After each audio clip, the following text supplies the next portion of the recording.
Reliance industry India का number 1 company है Reliance industry. हाल ही में आपने देखे होंगे कि रिलायंस इंडस्ट्री के शेयर के ऊपर बहुत ज्यादा प्रेशर होने के कारण ये शेयर नीचे की तरफ भाग रहे हैं। तो आज इस वीडियो के अंदर हम लोग बात करेंगे रिलायंस इंडस्ट्री के ऊपर दिए गए एक टारगेट के बारे में, जो टारगेट थोड़ा सा आपको चौंका सकता है, जो टारगेट आगे आने वाले 1 साल के अंदर अचीव हो सकता है और टारगेट दिया गया है ब्रोकरेज फर्म के द्वारा। तो चलिए जान लेते हैं ये टारगेट कितना है और टारगेट के पीछे क्या क्या रीजन ब्रोकरेज फर्म ने दिया है वो भी जान लेते हैं। तो सबसे पहले मैं आपको बता दूं कि ब्रोकरेज फर्म का टारगेट इतना इंपॉर्टेंट क्यों होता है, क्योंकि ब्रोकरेज फर्म हमेशा डिटेल्स में एनालाइज करते हैं, उसका अपना टीम रहता है जो कंपनी के ऊपर डीपली रिसर्च करने के बाद ही ये टारगेट देता है और उसके पीछे का क्या क्या रीजन है वो भी एक एक करके बताते हैं। तो वही जानने की कोशिश करेंगे हम लोग। तो अभी आप स्क्रीन के ऊपर एक टारगेट देख पा रहे हैं, जो टारगेट दिया गया है 2955 का, जो आगे आने वाले 1 साल के अंदर अचीव हो सकता है। जो टारगेट करीब करीब यहाँ पे 24% का अपसाइड यहाँ पे दिखाई दे रहा है और ये टारगेट दिया गया है प्रभुदास लीलाधर ने। प्रभुदास लीलाधर एक ब्रोकरेज फर्म है, इंडिया के एक लीडिंग ब्रोकरेज फर्म है।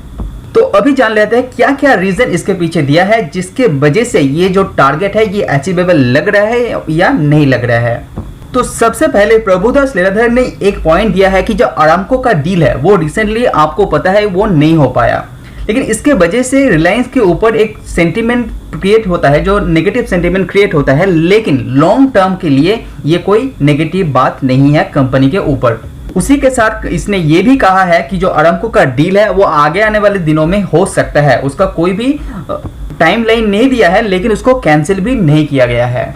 उसी के साथ ये भी बताया गया है कि रिलायंस के पास एक्सेस है आपका पेट्रोकेमिकल टेक्नोलॉजी के ऊपर, उसी के साथ assured of crude oil supply के ऊपर भी रिलायंस का कंट्रोल है। अभी दूसरा पॉइंट बताते हुए प्रभुदास लीलाधर ने यह भी कहा है जो नेट जीरो कार्बन का लक्ष्य रिलायंस इंडस्ट्री ने रखा है 2035 तक, उसके लिए कंपनी कामकाज भी शुरू कर चुके हैं। तो ऐसा लग रहा है कि 2035 तक कंपनी नेट जीरो कार्बन यहां पे अचीव कर सकता है। तो ये बहुत पॉजिटिव सेंटीमेंट होगा रिलायंस इंडस्ट्री के लिए। तीसरा पॉइंट यहां पे बताया गया है कि रिलायंस इंडस्ट्री ने रिसेंटली जो कहा गया है 75,000 करोड़ इन्वेस्ट करने वाला है सोलर एनर्जी एज वेल आपका ग्रीन एनर्जी के ऊपर। तो ये एक बहुत बड़ा पॉजिटिव सेंटीमेंट है रिलायंस इंडस्ट्री के लिए। इसी के कारण ये जो टारगेट दिया गया है ये अचीवेबल अभी तक तो लग रहा है। वीडियो पसंद आए तो लाइक जरूर कीजिए। तो प्रभुदास लीलाधर ने यहाँ पे चौथा पॉइंट ये दिया कि जो रिटेल सेगमेंट है, मैनेजमेंट का कहना है कि जो रिटेल सेगमेंट है वो 3 टाइम्स रेवेन्यू कमा सकता है करीब करीब आगे आने वाले 4 से 5 साल के अंदर। तो ये हो जाता है तो ये बहुत बड़ा अचीवमेंट होगा रिलायंस इंडस्ट्री के लिए। उसके बाद यहाँ पे 5वां जो कारण दिया है वो दिया गया है पावर रिलेटेड, क्योंकि रिलायंस के पास आगे आने वाले 10 से 15 साल के अंदर कंपनी के पास बहुत बड़ा एक पावर होल्डिंग कैपेसिटी हो जाएगा। तो आगे आने वाले दिनों के अंदर बहुत जो इंडस्ट्री ग्रोथ हो रहा है वहां पे पावर का डिमांड बढ़ने वाला है और बहुत तेजी से बढ़ रहा है। तो उसी के चलते पावर का कैपेसिटी रिलायंस इंडस्ट्री के पास रहेगा तो रिलायंस इंडस्ट्री वहां पे अच्छा खासा रेवेन्यू भी अर्न कर सकेगा आगे आने वाले दिनों में।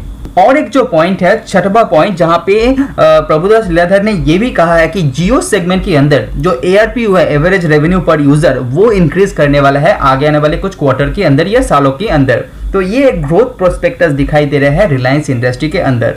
तो ये सब कारण के चलते यहाँ पे प्रभुदास लीलाधर ने रिलायंस के ऊपर टारगेट दिया है 2955 का, जो आगे आने वाले 1 साल के अंदर अचीव कर सकते हैं। तो ये डिटेल्स जानने के बाद ऐसा लग रहा है कि ये जो टारगेट दिया गया है ये पॉसिबिलिटी दिखाई दे रहा है। तो अगर आप सोच रहे हैं कि आप निवेश करेंगे तो आपको खुद का रिसर्च करना चाहिए। हालांकि ये लॉन्ग टर्म के लिए बहुत ही बढ़िया कंपनी है, अभी भी ये निवेश करने के लायक यहाँ पे दिखाई दे रहा है, लेकिन खुद का रिसर्च करने के बाद ही आपको निवेश करना चाहिए। तो आज वीडियो में इतना ही। सी यू ऑन नेक्स्ट वीडियो। अगर आपको मेरा वीडियो पसंद आ रहा है तो लाइक एंड सब्सक्राइब कीजिए।